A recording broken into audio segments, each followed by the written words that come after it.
नमस्कार दोस्तों, अपने प्यारे भारत देश की मातृभाषा से जुड़े हमारे चैनल हिंदी साहित्य सरिता में आप सबका हार्दिक स्वागत है। फ्रेंड्स, आज हम लोग देखेंगे हिंदी वर्णमाला के ऐसे प्रश्न जो आपकी जानकारी बढ़ाने के साथ साथ हिंदी से जुड़े हर कंपटीशन में आपके काम आएंगे। तो चलिए देखते हैं आज का पहला प्रश्न। वर्णमाला किसे कहते हैं? ऑप्शन है वर्णों के समूह को, वर्णों की गिनती को, शब्द समूह को, या वर्णों के व्यवस्थित समूह को। तो इसका सही आंसर होगा वर्णों के व्यवस्थित समूह को वर्णमाला कहते हैं। नेक्स्ट क्वेश्चन है हिंदी वर्णमाला में वर्णों की संख्या कितनी है? तो इसका सही आंसर होगा 52 वर्ण हैं। नेक्स्ट क्वेश्चन है ओ और औ का उच्चारण स्थान क्या माना जाता है? इसका आंसर होगा कंठोष्ठ। उदय तो कंठोष्ठ यह संस्कृत का सूत्र है। मैंने अपने डिस्क्रिप्टिव वीडियो में बहुत अच्छे से समझाया है फ्रेंड्स, संस्कृत के सूत्रों के अकॉर्डिंग स्वर और व्यंजन का उच्चारण स्थान। अगर आप लोगों ने नहीं देखा है तो मैंने आई बटन पर इसका लिंक दे दिया है फ्रेंड्स, आप लोग उसे देख सकते हैं और उसकी सहायता से बहुत अच्छे से उच्चारण स्थान याद कर सकते हैं। नेक्स्ट क्वेश्चन है भाषा की सबसे छोटी इकाई क्या है? तो इसका आंसर होगा वर्ण। भाषा की सबसे छोटी इकाई वर्ण है। नेक्स्ट क्वेश्चन है हिंदी वर्णमाला में स्वरों की संख्या कितनी है? तो इसका आंसर होगा 11। हिंदी वर्णमाला में 11 स्वर हैं। नेक्स्ट क्वेश्चन है हिंदी वर्णमाला में अंतस्थ व्यंजन कितने हैं? तो इसका आंसर होगा 4। हिंदी वर्णमाला में 4 अंतस्थ व्यंजन हैं। नेक्स्ट प्रश्न है हिंदी वर्णमाला में संयुक्त वर्ण कितने हैं? तो इसका आंसर होगा 4। संयुक्त वर्ण भी 4 ही हैं। नेक्स्ट क्वेश्चन है क, ग, ज, फ ध्वनियाँ किसकी हैं? फ्रेंड्स, आप लोग ये देख सकते हैं, इसमें क के नीचे बिंदी, ग के नीचे बिंदी और ज, फ के नीचे बिंदी लगी हुई हैं। तो ये किसकी ध्वनियाँ हैं? जिसका सही आंसर होगा अरबी फारसी की ध्वनियाँ हैं। ये आगत ध्वनियों में आती हैं फ्रेंड्स। नेक्स्ट क्वेश्चन है ए और ऐ वर्णों का उच्चारण स्थान क्या है? तो इसका आंसर होगा कंठतालु। इदय तो कंठतालु, ये संस्कृत का सूत्र है। नेक्स्ट प्रश्न है आधुनिक व्याकरण की दृष्टि से ब वर्ण का वैशिष्ट्य है। तो ऑप्शन है ओष्ठ स्पर्श से अल्प प्राण, सघोष, निरानुनासिक। यही ऑप्शन इसका सही होगा। बा ध्वनि ओष्ठ है, स्पर्श है, अल्प प्राण है, सघोष है और निरानुनासिक है। नेक्स्ट क्वेश्चन है अर्धस्वर है। तो य और व को अर्धस्वर की संज्ञा दी जाती है। इसका ऑप्शन सही होगा। नेक्स्ट प्रश्न है प्रत्येक व्यंजन वर्ग में कितने वर्ण आते हैं? तो इसका आंसर होगा 5। प्रत्येक व्यंजन वर्ग में 5 वर्ण आते हैं फ्रेंड्स, जैसे क, ख, ग, घ, अंग, च, छ, ज, झ, इया। तो ये क वर्ग और च वर्ग ऐसे करके 5 इनमें वर्ग होते हैं और इनमें 5-5 वर्ण आते हैं। नेक्स्ट प्रश्न है हिंदी के स्पर्श व्यंजन के 5 वर्ग के दूसरे और चौथे वर्ण होते हैं। जो वर्ग होते हैं 5 वर्णमाला में, उनका दूसरा और चौथा वर्ण क्या होता है, ये पूछा गया है प्रश्न में। तो इसका आंसर होगा महाप्राण व्यंजन। दूसरा और चौथा वर्ण महाप्राण होता है। नेक्स्ट प्रश्न है स्वर ध्वनि के प्रकार हैं। स्वर ध्वनियाँ कितने प्रकार की होती हैं, ये पूछा गया है। तो दीर्घ, ह्रस्व, प्लुत या उपर्युक्त तीनों। इसका सही आंसर होगा उपर्युक्त तीनों। 3 प्रकार की स्वर ध्वनियाँ होती हैं फ्रेंड्स। विसर्ग का प्रयोग किन शब्दों में होता है? तो इसका आंसर होगा तत्सम शब्दों में विसर्ग का प्रयोग किया जाता है। संस्कृत में विसर्ग का प्रयोग ज़्यादा होता था, इसलिए तत्सम शब्द ही होंगे जिनमें विसर्ग का प्रयोग होता है। नेक्स्ट प्रश्न है निम्नलिखित में अघोष अल्प प्राण ध्वनि कौन सी है? तो क और त ये अघोष और अल्प प्राण ध्वनियाँ हैं। नेक्स्ट है निम्नलिखित में कंठ ध्वनि कौन सी है? तो क और ख ये कंठ ध्वनियाँ हैं। क वर्ग पूरा कंठ होता है। संस्कृत में एक सूक्त है अकुह विसर्गा नाम कंठा। इस सूत्र के अनुसार क वर्ग पूरा कंठ होता है। नेक्स्ट प्रश्न है हिंदी में श ध्वनि है। इसका आंसर होगा तालव्य। श तालव्य ध्वनि है। नेक्स्ट है निम्नलिखित में कौन सा मध्य स्वर है? तो छोटा अ ये मध्य स्वर होगा फ्रेंड्स, ये जीभ के मध्य भाग से उच्चारित होता है।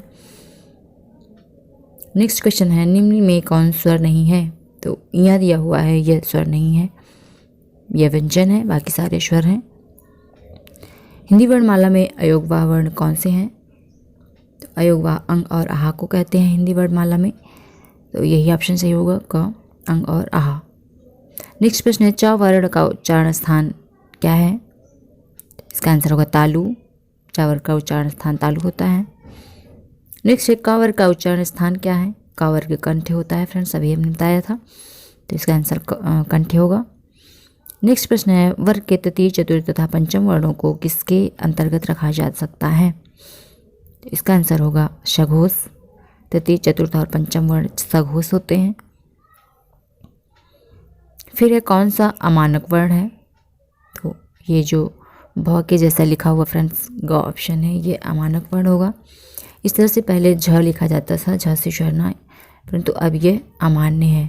अब हम लोग ये वाला झ लिखते हैं और यही मानक है। नेक्स्ट क्वेश्चन है स्पर्श वर्ण कौन से होते हैं? तो वर्ग के पांचों वर्ग में आने वाले वर्ण स्पर्श वर्ण कहलाते हैं फ्रेंड्स।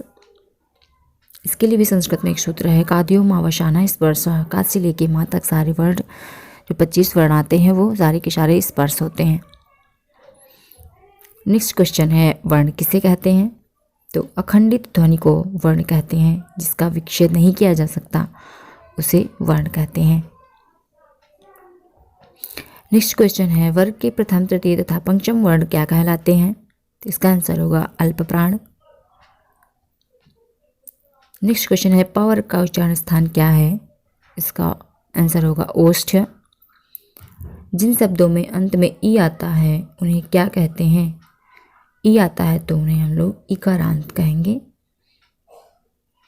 ग ऑप्शन सही होगा, इकारांत जिसमें छोटी ई है वही सही ऑप्शन होगा। नेक्स्ट क्वेश्चन है जिन शब्दों के अंत में री आता है उन्हें क्या कहते हैं? तो री अंत में आएगा तो रिकारांत कहेंगे फ्रेंड्स, का ऑप्शन सही होगा। नेक्स्ट क्वेश्चन है हिंदी में स्वतंत्र रूप से बोले जाने वाले अक्षर क्या कहलाते हैं? तो स्वतंत्र रूप से बोले जाने वाले अक्षर स्वर कहलाते हैं। स्वरों का स्वतंत्र उच्चारण होता है फ्रेंड्स, इसलिए इसका ख ऑप्शन सही होगा। हिंदी वर्णमाला में संयुक्त स्वर कौन कौन से हैं? तो संयुक्त स्वर बताने हैं फ्रेंड्स इसमें, तो इसका आंसर होगा ए और औ, ये संयुक्त स्वर हैं। ये 4 मूल ध्वनियों से मिलकर बाद में विकसित हुए हैं। प्रश्न है वर्ग के प्रथम तथा द्वितीय वर्ण क्या कहलाते हैं? तो वर्ग के प्रथम तथा द्वितीय वर्ण अघोष ध्वनि कहलाते हैं। नेक्स्ट प्रश्न है निम्न में कौन सा व्यंजन पार्श्विक माना जाता है? ला वर्ड है जो पार्श्विक माना जाता है, इसका आंसर ला होगा। नेक्स्ट है अनुनासिक का संबंध होता है? तो अनुनासिक का संबंध होता है नाक और मुंह से। ऐसे वर्ण जो जिनके बोलने में हमारी नाक से थोड़ी सी हवा निकले उन्हें हम अनुनासिक वर्ण कहते हैं। नेक्स्ट प्रश्न है ज्ञ वर्ण किन वर्णों के योग से बना है? तो ज्ञ वर्ण का निर्माण ज और इया के मिलने से होता है फ्रेंड्स, लेकिन हम ध्यान देंगे इसमें हलंत जो ज है वो हलंत वाला होगा और इया में हलंत नहीं होगा, तब ज्ञ का निर्माण होगा। नेक्स्ट प्रश्न है ला का उच्चारण स्थान क्या है? तो ला का उच्चारण स्थान दंत्य है। लृतुलशा नाम दंता, इस नियम के अनुसार दंत्य होगा। नेक्स्ट है त व्यंजन का मानक क्रम क्या है? तो त व्यंजन अघोष अल्प प्राण दंत्य स्पर्श व्यंजन है, खा ऑप्शन सही होगा फ्रेंड्स इसका। नेक्स्ट है क्ष व्यंजन का निर्माण किन 2 अक्षरों से होता है? तो छ व्यंजन का निर्माण क और श मूर्धन्य वाला श इसके मिलने से होता है क्ष वर्ण का निर्माण, का ऑप्शन सही होगा। स्र व्यंजन का निर्माण किन वर्णों से हुआ है? तो स्र व्यंजन श और र के मिलने से बनता है फ्रेंड्स, तो इसका ऑप्शन सही होगा। उ का उच्चारण स्थान क्या है? इसका आंसर होगा ओष्ठ है। उपु ध्वनिया नाम ओष्ठा है, इसके आधार पर उ का उच्चारण स्थान ओष्ठ होता है फ्रेंड्स। नेक्स्ट क्वेश्चन आप लोगों के लिए है दोस्तों, हल के अंतर्गत कैसे वर्ण आते हैं, इसका आंसर आप लोग हमें कमेंट करके बताएंगे फ्रेंड्स, और मैं आप लोगों को इसका आंसर अपने नेक्स्ट वीडियो में बताऊंगी। ये है अपनी मातृभाषा हिंदी से मोस्ट इम्पॉर्टेंट क्वेश्चन। मुझे आशा है दोस्तों आपको हमारी यह प्रयास पसंद आया होगा। आप लोग हमारी इस वीडियो को लाइक करिए, शेयर करिए और सब्सक्राइब करिए हमारे चैनल हिंदी साहित्य सरता को। मिलते हैं अपने नेक्स्ट वीडियो में, तब तक के लिए नमस्कार दोस्तों।